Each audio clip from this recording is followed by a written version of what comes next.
Assalamualaikum, sekarang saya akan menjelaskan tentang senyawa hidrokarbon.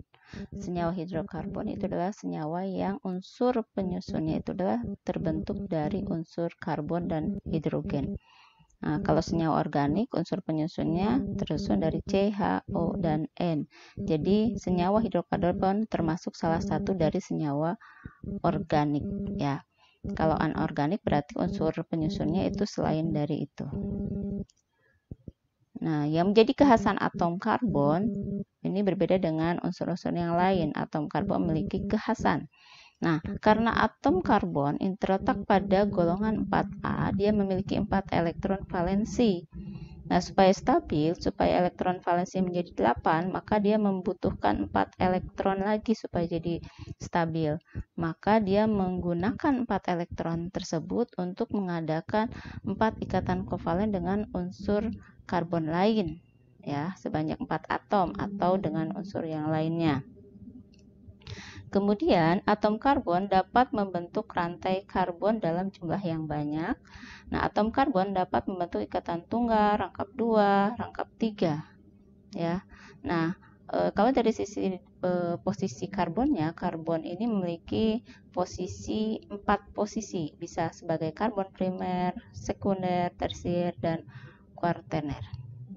Nah, bagaimana kita melakukan uji coba apakah suatu senyawa itu mengandung unsur karbon atau hidrogen? Bisa dilakukan percobaan berikut.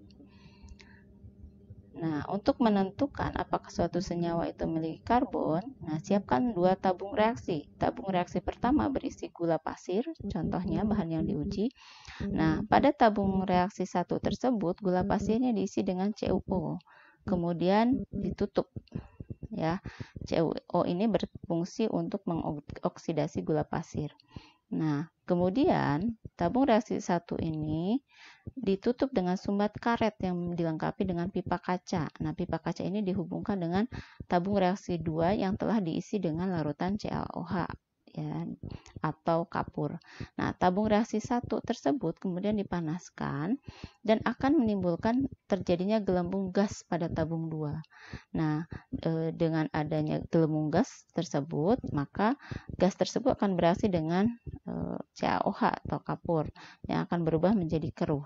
Nah, pengujian pada air kapur ini membuktikan terbentuknya CO2 atau adanya unsur karbon. Nah, untuk menguji adanya hidrogen, maka dilakukan percobaan berikut.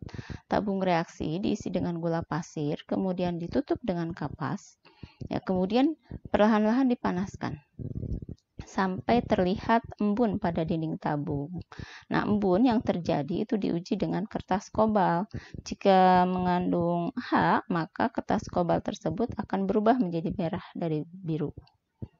Oke, berikutnya, kalau dilihat dari sisi jenis karbon, nah karbon ini memiliki 2 jenis. Ada yang jenuh rantai karbonnya, nah ada yang tak jenuh.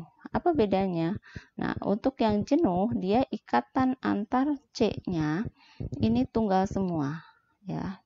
Nah, sementara yang tak jenuh ini memiliki ikatan rangkap 2 atau rangkap 3. Nah, ini ikatan rangkap, ya. Nah, bisa juga rangkap 3. Nah, kalau dilihat dari sisi rantainya, rantai karbon itu ada yang siklik, tertutup, ada yang alipatik. Nah, apa bedanya untuk yang siklik? Ini rantai karbonnya dia tertutup, siklus, ya, membentuk siklus, bisa membentuk segi 4, segi 3, atau segi 5. Ya. Untuk yang alipatik, itu rantainya terbuka. Nah, kalau dilihat dari jenis karbonnya tadi yang menjadi kekhasannya, nah karbon ini jenisnya ada 4. Karbon primer jika terikat pada satu buah C, ya, C ini terikat pada satu buah C. Ya, karbon sekunder jika C-nya terikat pada 2. Ya, C tersier jika C-nya terikat pada 3 buah C yang lain, dan C kuartener jika C-nya terikat pada 4 buah C yang lain. Berikut adalah contohnya. C yang ini, dia terikat pada satu buah C yang ini, maka C ini disebut C primer. C yang ini terikat pada 2 buah C, maka disebut C sekunder. C yang ini terikat pada 3 buah C, maka disebut C tersier. Dan C yang ini terikat pada 4, ya, disebut C kuartener. contoh yang lainnya. Nah, rantai karbon ini banyak C-nya nih. Nah, C yang ini terikat pada satu buah C disebut C primer. C yang ini terikat pada 2, maka disebut C sekunder. C yang ini terikat pada 3. Ini, dan ini. Disebut C tersier. Ini terikat pada 4. Disebut C kuartener. Nah, ini silahkan dicoba. Nah, berikut akan dijelaskan tentang senyawa hidrokarbon alifatik yang menjadi fokus bahasan di kelas 11 ini. Nah, senyawa hidrokarbon alifatik itu terbagi menjadi 3. Ada alkana, deret homolognya harus mengikuti CnH2n plus 2. Ya, ini contohnya CH4, C-nya 1, maka hanya 2 kali 1 tambah 2, berarti C1H4. CN2, CN-nya 2. Berarti CN-nya 2, berarti 2 kali 2 tambah 2, berarti C2H6. Nah, C3 berarti N-nya 3, berarti hanya 2 kali 3 tambah 2, berarti C3H8, dan seterusnya ya.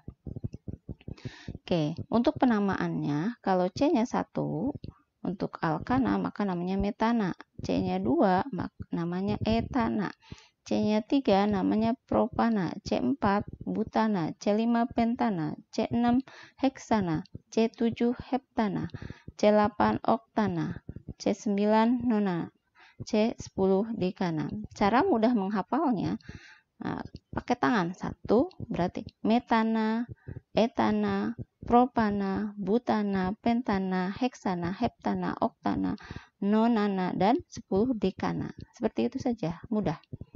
Ya. Oke, untuk yang kedua, hidrokarbon alifatik yang kedua itu adalah alkena.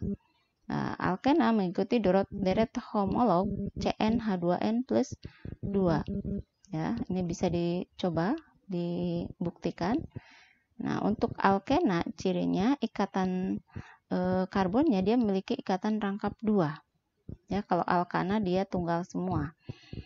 Nah, C-nya 2 berarti H-nya 4. 2 kali 2 berarti hanya 4. Namanya etena. Ya, dari etana jadi etena. Ujungnya diganti dari ana jadi ena. C-nya 3 propena. C4 berarti butena. C5 pentena, heksena, heptena, oktena, dan C9 nonena, dan C10 dekena. Untuk alkuna hampir mirip. Deret homolognya saja yang berbeda, yaitu CnH2n-2.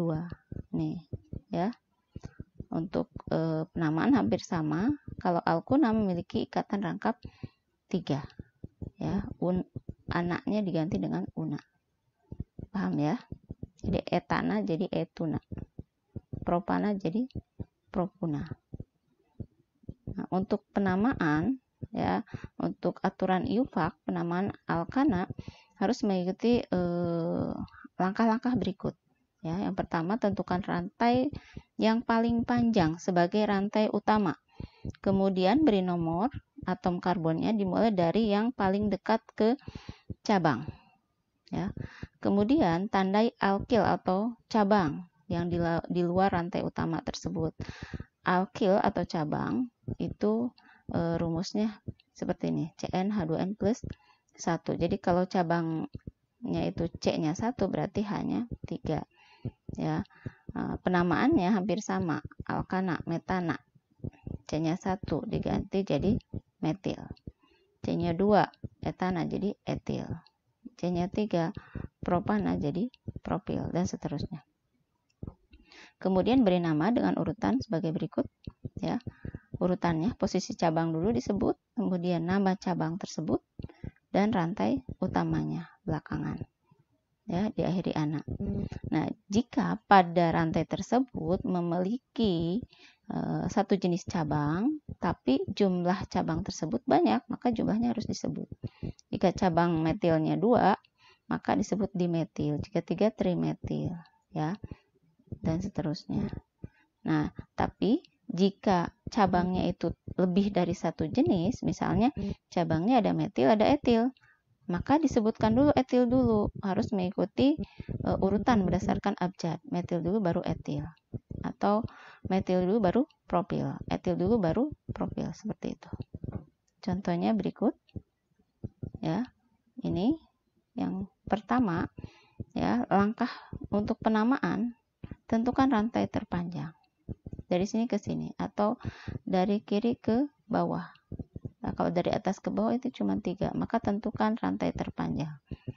Nah, beri nomor. Penomoran dimulai dari mana? Kiri apa kanan nih? Dari kanan dulu, karena kalau dari kiri jauh cabangnya. Kalau dari kanan lebih dekat. Berarti 1, 2, 3, 4. Rantai terpanjangnya C-nya 4. Kemudian langkah ketiga, tandai cabang. Ini metil ya. Ini juga metil. Ada 2 cabang dengan jenis cabangnya sama-sama metil. Maka penamaannya, urutannya, posisi metilnya ada di nomor 2 dan 2. Walaupun dua-dua yang nomor 2 tetap harus ditulis karena ada 2 metil ada di posisi 2 dan 2. Paham? 2,2 dimetil, jadi posisi cabang, nama cabang, baru rantai utama. Berikutnya ya, tentukan rantai terpanjang dari sini ke sini ya. Kalau dari sini ke sini hanya 3, dari sini ke sini ada 5 ya. Baru kemudian sebutkan namanya ya. Ini ada 2 cabang nih, cabangnya ada metil, ada etil, maka disebut duluan adalah etil. Maka penamaannya 3 etil, posisi cabang ada di nomor 3 etilnya, baru namanya ada di nama cabangnya itu adalah etil, berarti 3 etil. Kemudian cabang berikutnya di nomor 2 metil, jadi 2 metil, etil dulu baru metil, baru rantai utama heksana, C-nya 6. Oke, paham ya? Nah, kemudian contoh yang terakhir, kenapa ini 2,3 dimetil pentana? Rantai utama itu ada dari kanan ke bawah ya. Ini ada 5, kalau dari kiri ke kanan ada 4 ya, dari sini ke sini juga boleh ya. Nah, ini penomoran dari kanan, jadi 1, 2, 3, 4, 5. Untuk penamaannya berarti posisi cabang ada di nomor 2 dan 3. Ada di sini cabang, ini juga cabang. Ada di nomor 2 dan 3. Berarti 2,3 dimetil pentana karena ada 5. 1, 2, 3, 4, 5 rantai utamanya. Oke, demikian untuk penjelasan tentang hidrokarbon. Berikutnya nanti akan ada video berikutnya tentang tata nama senyawa alkena. Selamat mengikuti.